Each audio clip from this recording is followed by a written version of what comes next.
Minutos. Nossa próxima atração. Cultura AM.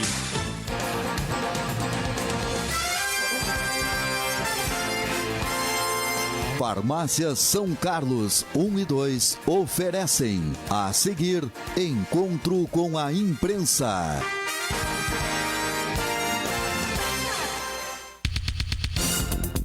Os fatos que marcam o dia a dia de nossa comunidade.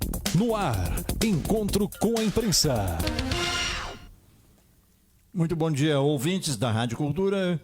Com muito prazer estamos começando mais uma audição do nosso Encontro com a Imprensa.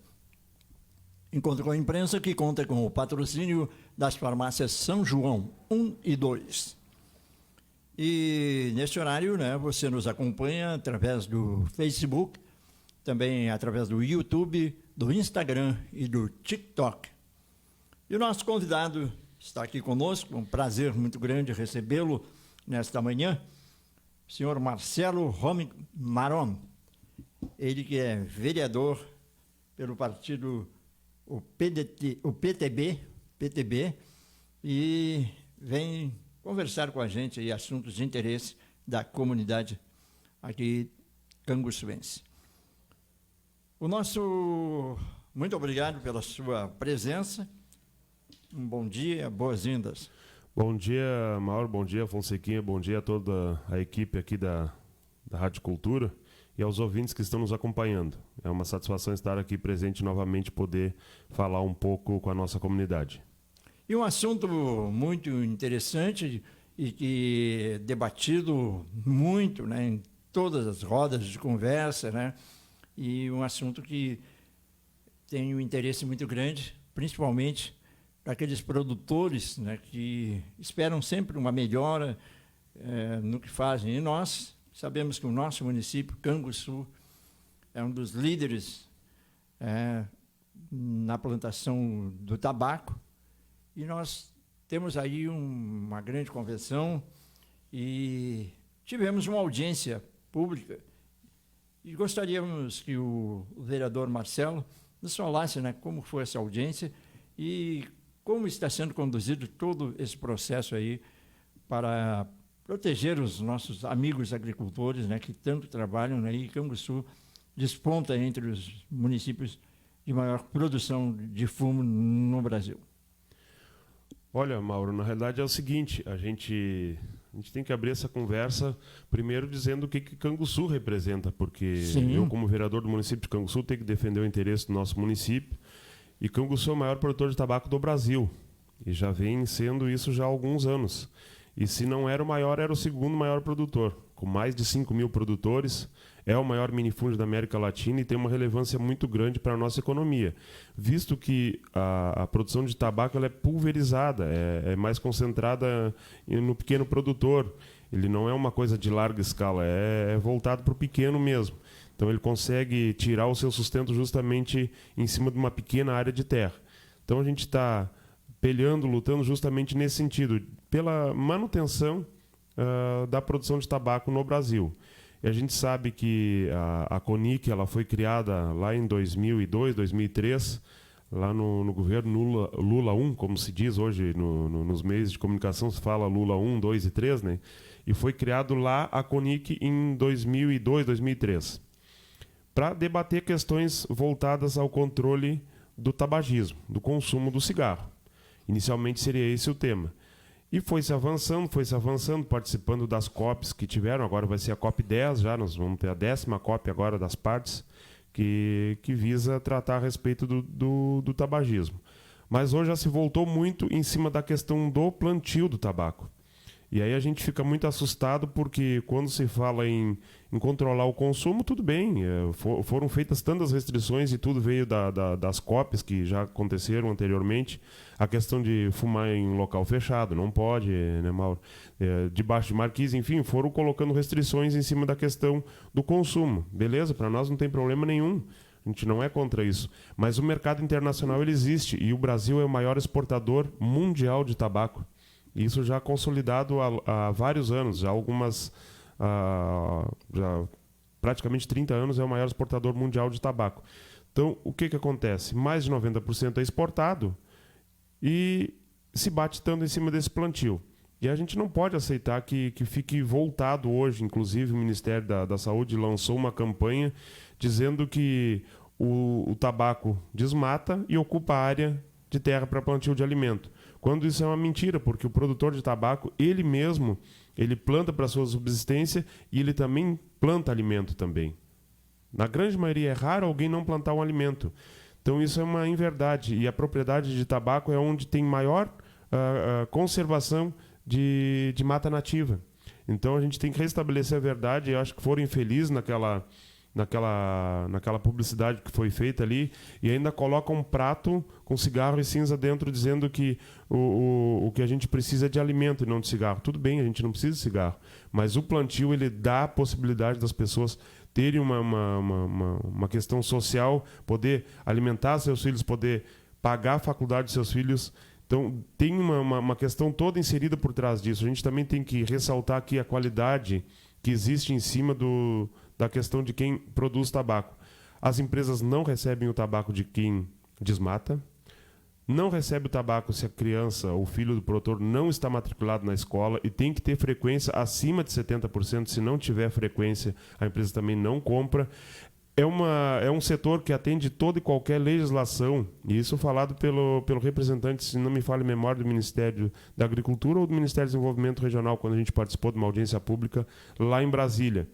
E ele dizia, o setor é um que atende toda e qualquer exigência que é imposta. Eles vão lá e atendem todas elas, Mauro. Isso aí também é importante frisar aqui para o nosso ouvinte entender.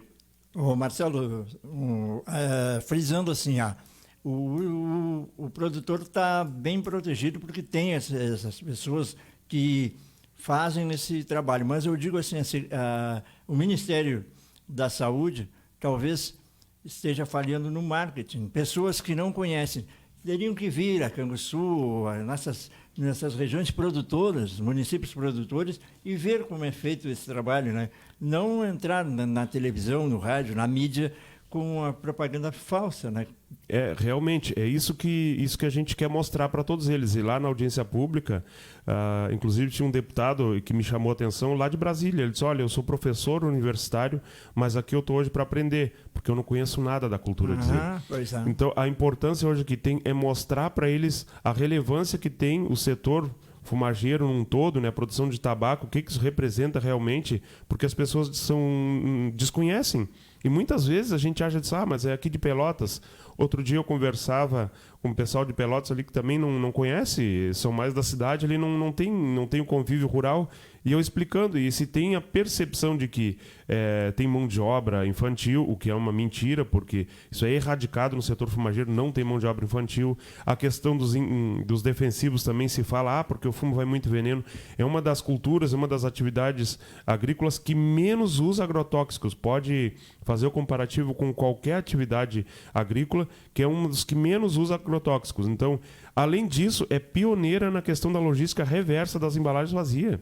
O setor fumageiro é quem realmente implantou isso e tem os roteiros anuais para recolher as embalagens vazias. Então tem todo um cuidado no meio ambiente, a questão social, a questão trabalhista, a questão das crianças. Então é um setor que cuida muito.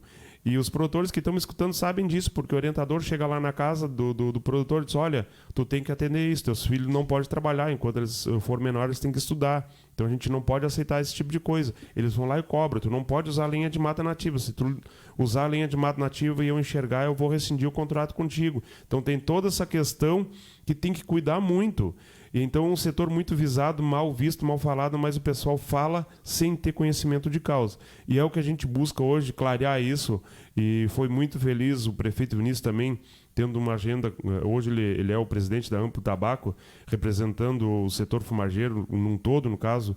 E ele teve, inclusive, com o Alckmin, com o ministro da Agricultura também. E eles levando o que é realmente o setor que representa para os municípios, e não só para os municípios, até para o Brasil, porque tem uma arrecadação em mais de 12 bilhões em impostos.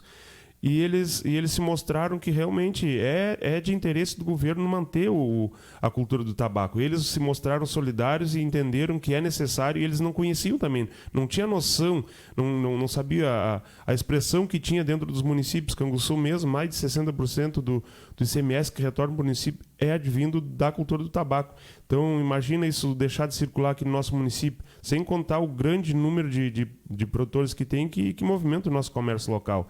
Então, a gente está tentando sensibilizar as pessoas que realmente têm o poder de decisão e chegar dentro do Ministério da Saúde também, que a gente entende que é um setor que é um ministério que cuida muito da saúde do cidadão, mas que eles também tenham conhecimento. A gente quer sensibilizar todas as forças que é necessário a cultura do tabaco, justamente que não tem alternativa viável hoje que substitua isso, que se crie uma alternativa, então, que se busca alternativa para substituir o tabaco. Tenho certeza que vários talvez largariam a cultura do tabaco.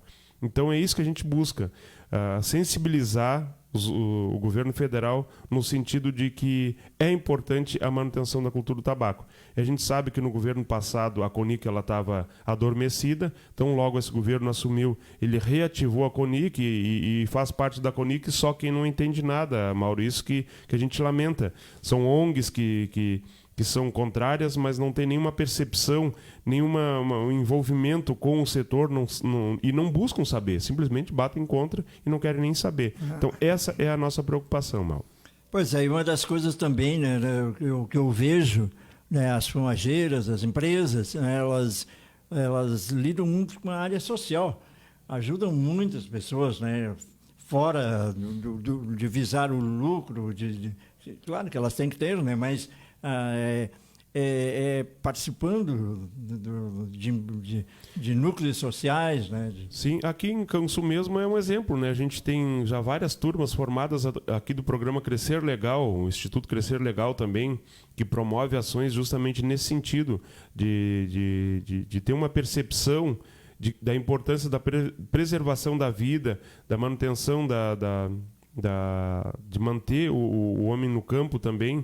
Isso não impede eles de estudar, eles querem que estude, que avance, que faça uma faculdade, mas hoje a propriedade rural é uma empresa. Então hoje a gente tem que tratar cada propriedade rural como uma empresa, porque o produtor tem lá um cuidado muito grande, ele tem que saber quando comprar os insumos, tem que saber quando vender o produto dele, ele tem que cuidar da propriedade dele, tem que fazer uma correção de solo, enfim, tem várias coisas que ele tem que saber administrar. Então, cada propriedade rural é uma empresa. Então, essa é uma preocupação muito grande que a gente tem. E a gente espera sensibilizar, que nem eu disse, sensibilizar o governo para que mantenha a cultura do tabaco e que quando vai enviar um representante que tenha voz dentro da COP10, que fale realmente o que representa o setor e fale o que nós queremos, que é a permanência da cultura do tabaco aqui no nosso país. A gente sabe que já teve várias restrições, o produtor de tabaco já não tem mais acesso a financiamento para a estufa, já não existe mais, existe umas outras linhas de crédito para ele tentar também se fortalecer na sua cultura, né? Enfim, na sua propriedade, mas aí foram cortadas várias linhas de crédito para as empresas também, os juros já ficaram bem mais altos, então acaba se restringindo muito. E a gente tem medo justamente nesse sentido, que eles vão lá e dizem, não, tudo bem, nós aceitamos, mas vocês têm que fazer tal coisa. É medo que a gente tem, que daqui a um pouco venha com um jabuti de lá e que a gente tenha que seguir mais alguma coisa que venha penalizar. Eles não, daqui a um pouco, dizem, não vão parar com o plantio de tabaco, mas só que vocês têm que atender tal exigência. Uma coisa que é inviável, automaticamente obriga o produtor a parar. Então é isso que a gente não quer. A gente quer a permanência. Simplesmente o produtor quer que deixe trabalhar. Ele não pede nada, ele não está pedindo nada, ele só quer que deixe trabalhar. E justamente se parar com a cultura do tabaco, com a produção do tabaco aqui no nosso país, imagina só o número, qual o número que ia aumentar de pessoas pedindo o Bolsa Família. Então isso é um problema também que cria para o próprio governo, porque é uma cadeia que, além de ter os produtores, tem os empregados na indústria, tem toda uma questão de logística, tem toda uma questão que envolve outras empresas que prestam serviço para essas empresas. É uma cadeia que envolve muita gente, engloba muita gente. Então, se cria um problema social muito grande. Tanto é que a exportação do tabaco ela é o 8º produto mais exportado no Brasil. Vê a relevância que tem, inclusive, para a balança comercial do Brasil, né? E o mercado ele vai existir lá fora. Eles vão produzir em outros países, né? Outros países que não assinaram a Convenção Quadro lá. O próprio Estados Unidos não assinaram. Então, tem países aí que sabem da importância que tem. Então, a gente precisa fazer com que tenham pessoas lá que falam a nosso favor. Já para encerrar, Marcelo, tem representantes aqui da região para a próxima COP? Na verdade, o que acontece? Hoje, foi importante essa tua pergunta, o presidente Vinícius aqui, da Amplo Tabaco, que é o nosso prefeito aqui, ele é o presidente da Amplo Tabaco, que visa defender o interesse da produção de tabaco, dos produtores de tabaco. E eu fiz uma indicação, inclusive também para o Amplo Tabaco, pedindo que se forme uma comissão legislativa. Então, a princípio, pelo que a gente já conversou com o prefeito e a gente tem essa tratativa com ele, de que seriam 2 vereadores de cada estado originalmente para formatar essa comissão.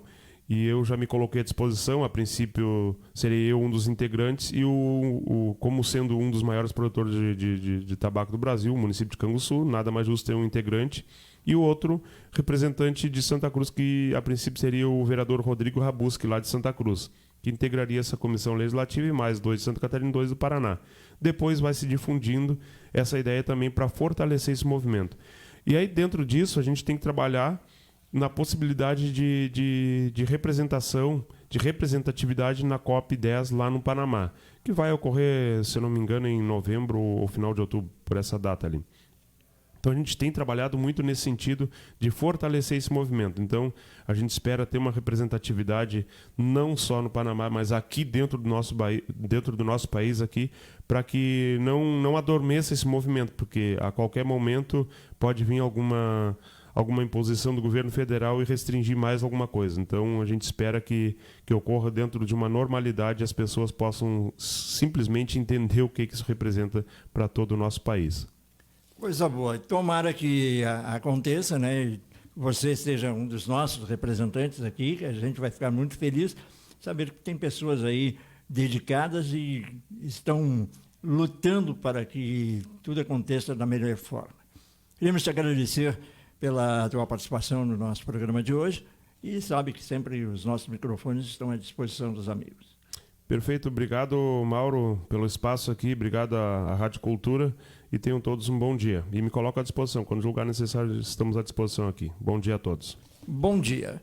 Encerramos assim mais um encontro com a imprensa, no oferecimento das farmácias São Carlos 1 e 2. Fiquem ligados, na sequência vem aí o informativo Colonial, hoje excepcionalmente com o nosso colega Elton Leal. 12h03. Que o patrocinador anuncia e vende o seu produto. Coloque você